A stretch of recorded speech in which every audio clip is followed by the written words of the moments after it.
Welcome back to the Two More Cast podcast slash broadcast. My name is Nick, and at Two More Cast, we talk about bass fishing tournaments from around the Northwest. Today's tournament is going to be about the Freeze Your Bass Off, which was hosted by the Evergreen Bass Club in Western Washington.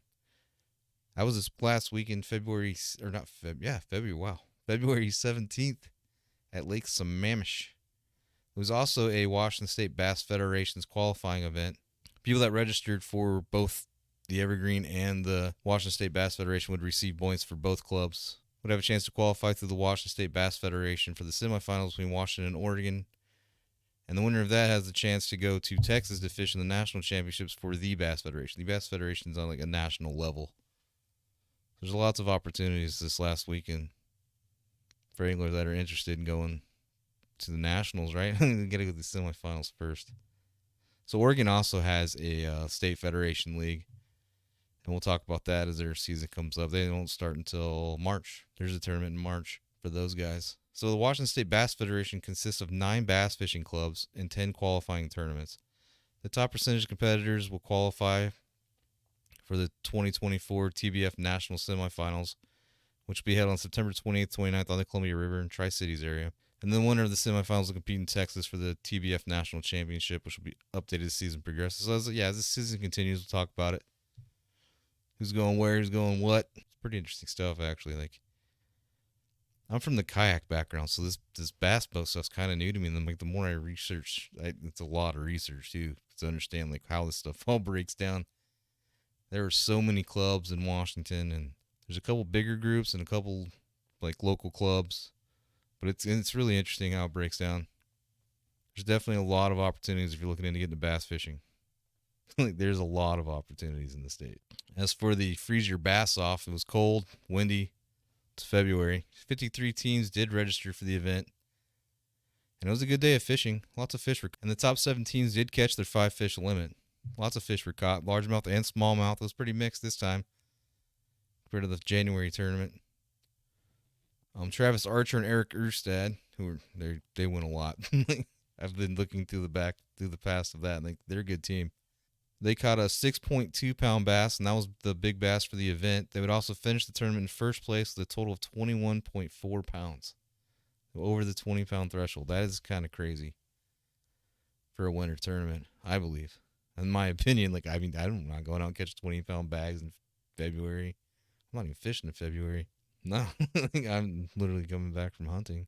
They also took home over $3,000 in payouts, man. Not a bad day.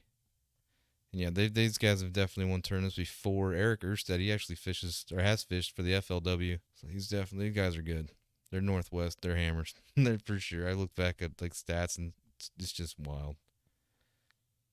And then in second place was Jason Winya and Chuck Tetrick. They finished in second place with a total of 19.2 pounds. They also had the second big bass of the tournament at a 5.15, almost a 6-pounder. And they took home $1,600 in payouts. Yeah, these are good payouts. Get a boat, man. Get a boat and get on the lakes. There's plenty of money to be won. And actually, this tournament paid all the way out to 7th place. No, they paid out all the way to 10th place. The top 10 guys took home checks. Top 10 teams. And then Tim and Dan Falcone caught a 5-fish limit that weighed at 17.2 pounds. And that was good enough for third place. And they took home $650. That's a good weekend, man. One day fishing, $650. That's better than gas, right? You had to catch 17 pounds to do it, which isn't an easy task at all. It's a pretty good tournament, good overall for the Evergreen tournaments. It'll be interesting to see where Travis and Eric fish next. I haven't figured that out yet. I'm sure I will. And then we can go on to the Washington State Bass Federation standings because of the way the tournament works out. So not everyone that signed up for the Evergreen tournament signed up for the Washington State Bass Federation. They didn't pay the registration fee for that. Some people did. For the Washington State Bass Federation tournament standings, like as far as like the people that paid stuff.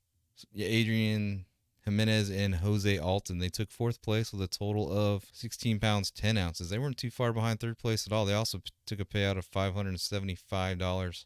Adrian Jimenez was also on the winning team in January. What was that one? The Washington Bass Association Washington West Club tournament. So many terms. Like there's so many opportunities. It's really like, man, you have to take advantage of these. He would finish in fourth place. Jordan Doucette.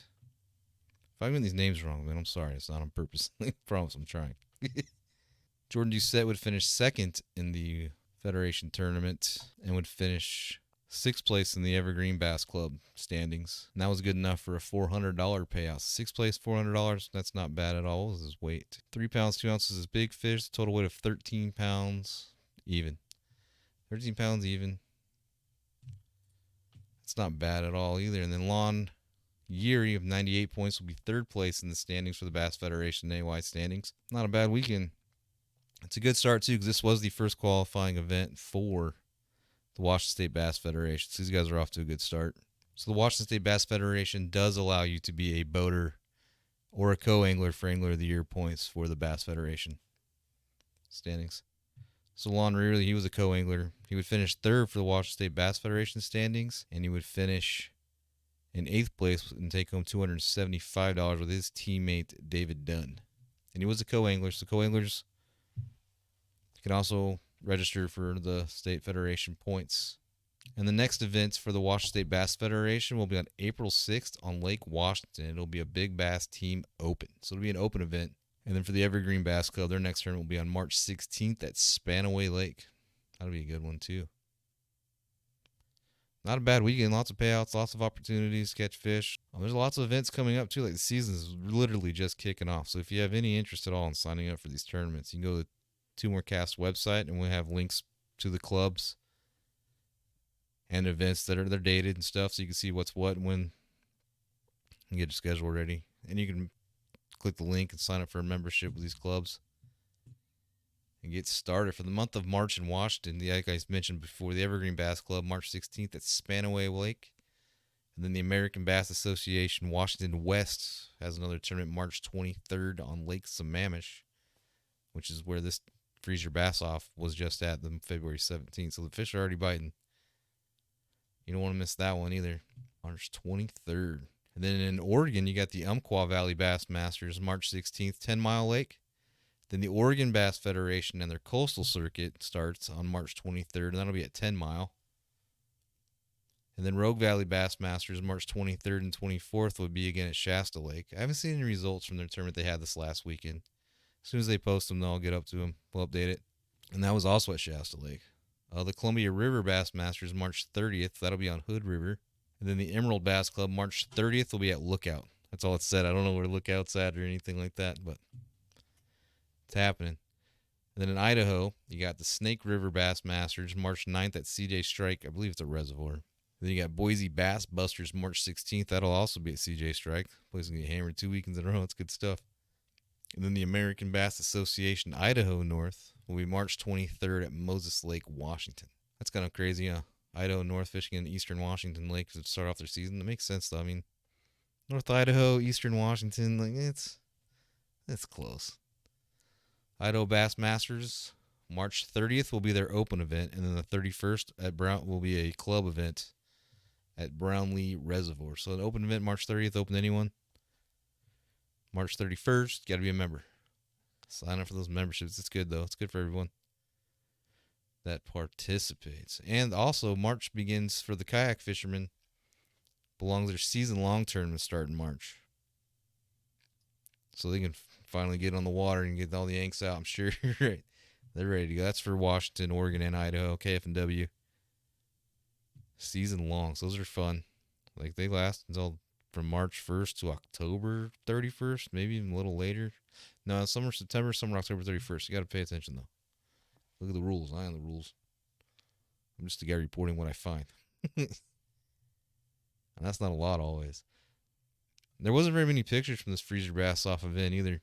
Not at all. And that's the other thing, too. Like, I'm probably in April, I'm going to start going to these events and taking pictures and interviewing people. It's going to be a little bit different. It's just kind of for me to get in a rotation of what I'm going to do and how I'm going to do it. Start recording and just keep moving forward. But eventually, yeah, I'll show up to the events, take pictures, ask questions, interview people on video, and post that stuff as well. This is not the end all for this channel. It will keep going forward and evolving and doing other things.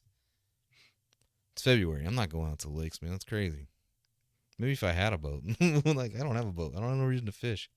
If I did, then maybe I would do that. Yeah, that's going to be it. You can follow me on Instagram at TwoMoreCast. Got a website, twomorecast.com, that has all the tournaments posted. Not all the tournaments. That's the other thing, too. If your club isn't posted on the website, email me or message me.